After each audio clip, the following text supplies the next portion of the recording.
Good morning, I'm John Lucas. I make a lot of hand mirrors, and I'm going to discuss the problems with wood movement this morning and how to turn this into an heirloom that will last forever.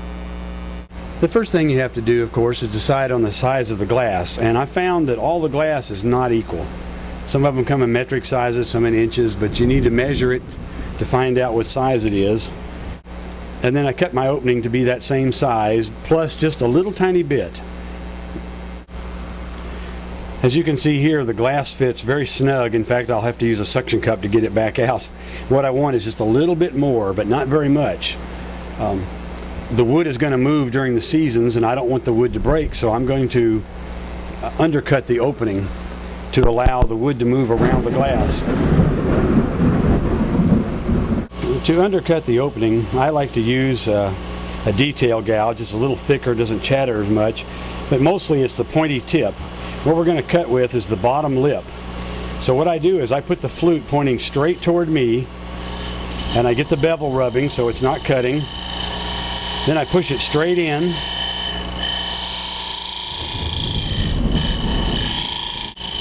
Use that bottom lip to cut, and that opens that opening up.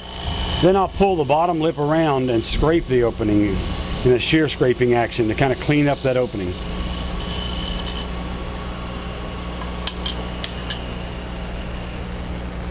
What that should do is it leaves the opening the same size, but now it's undercut in here so the glass has room to move.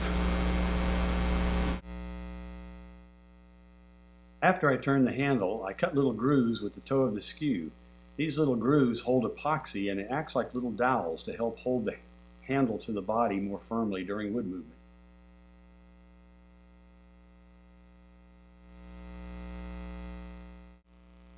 Often while turning, it changes the grain of the wood, so the last thing I do is drill the hole. I rotate the wood until I find the perfect location for the handle. Then I mark the handle. Now, unfortunately, in this situation, the grain is running crossways and the handle is running up and down, so I'm going to have wood movement problems that I need to deal with because of expansion and contraction. To drill the hole, I use a V-block that I built to go on the drill press.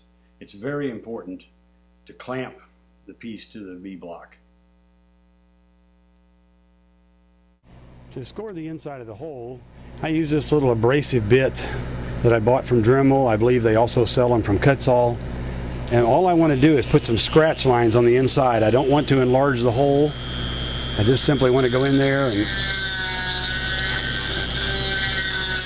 put some little scratch lines. Those give it teeth so that it binds up with the handle when I insert the two.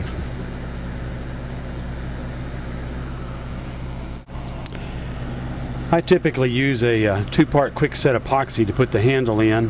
I'm not going to glue it right now for this demo, but I slide it in. I wipe off the excess with alcohol so that I don't have to clean it up later.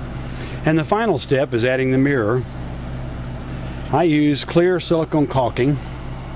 Just like you'd buy at the hardware store. It looks, smells, probably even tastes just like the regular glue that you buy for the mirrors, but it's about a third as expensive. And what I do is I simply go in here and I put in about 4, 5, 6 drops.